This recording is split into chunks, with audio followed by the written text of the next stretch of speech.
kita jujur saja sebetulnya, ini semuanya program, project ya, project jalan-jalan. Iya.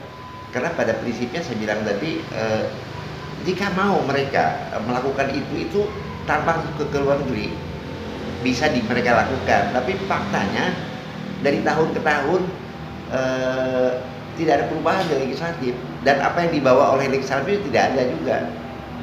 Jadi kita sebenarnya kadang-kadang juga capek juga dengarnya, sebentar-sebentar mereka melakukan kunjungan kerja, studi banding. Terus yang permasalahannya, apakah studi banding itu ada korelasinya dengan apa yang dilakukan di kita? Kita studi banding ke Italia, apa korelasinya?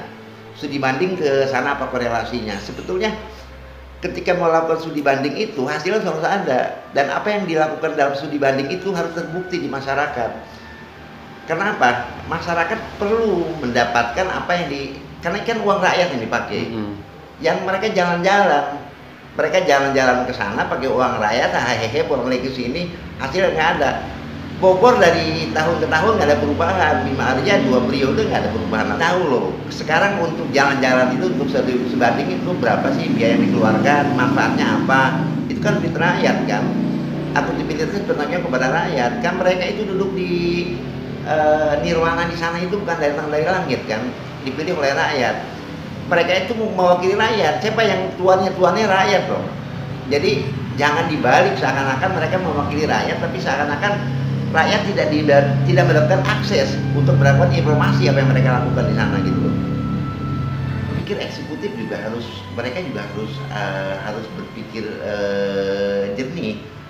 Karena jangan sampai nanti dijadikan masyarakat menjadi beban lagi nanti. Karena kehidupan saat ini masyarakat dengan kenaikan BBM berdampak kepada semua sektor. Lalu lintas naik, kebutuhan yang lain-lain. Harapan saya eksekutif lebih kreatif lah dalam menjalankan tugas gitu. Harapan saya menghadapi resesi ini, bangsa ini harus bersatu semua, bersatu kembali kepada satu pola pikir bahwa kita adalah Indonesia, kita adalah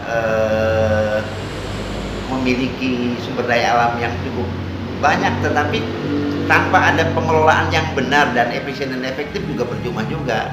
Ya intinya saya berharap tunjukkanlah bahwa kita Indonesia, maka kita coba pelihara bangsa ini sehingga keberlanjutan pembangunan ini tidak hanya sampai hari ini, tapi anak cucu kita nanti mengalami, Mas Eko.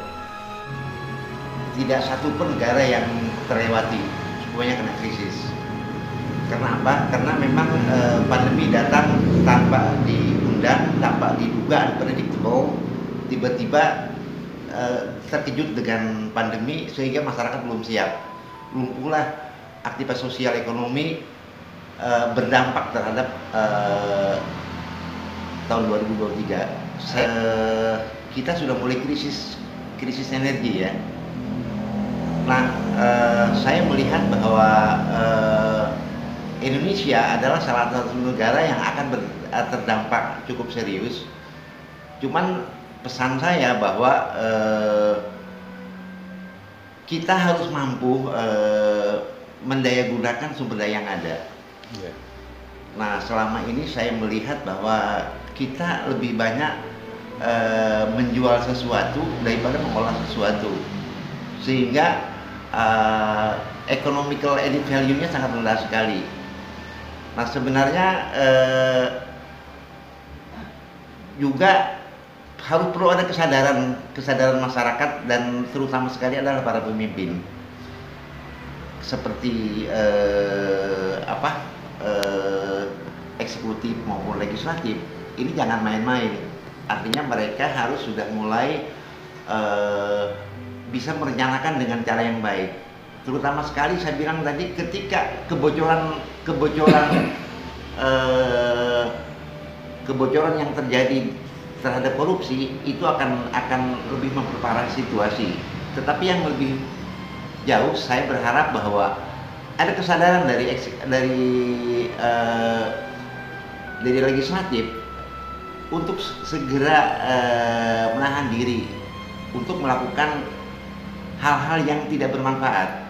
Saya pikir legislatif ini sekarang terlalu banyak membuang-buang waktu ya dengan kunjungan kerja keluar, kemudian studi banding. Itu sekarang kita tidak perlu lagi studi banding, cukup dibuka internet aja bisa kok. Iya. Dan kesana pun mereka tidak dapat apa-apa sebetulnya, hanya sekedar jalan-jalan. Itu kan semuanya pada akhirnya kan proyek ongkos jalan aja gitu. Iya. Kalau memang saya pikir kita tidak, anak sekolah aja kemarin belajar melalui apa, melalui Online ya? melalui online, Ya, orang daring. tuanya juga sama, Iya. daring dan sebagainya. Nah, kenapa sekarang bahkan baru saja COVID agak mereda, itu kelihatannya eksekutif begitu gagal itu, tidak tertahan, ingin langsung kunjungan kerja dan lain sebagainya. Dan saya hasilnya sebetulnya apa yang mereka lakukan tidak ada di Kota Bogor. Siap. Kalau kita mau bicara, mereka kunjungan kerja kemana-mana juga penanganan sampah di Bogor amburadul, penanganan lalu lintas amburadul, penanganan PKL amburadul, terus belajarnya kemana mereka? Siap.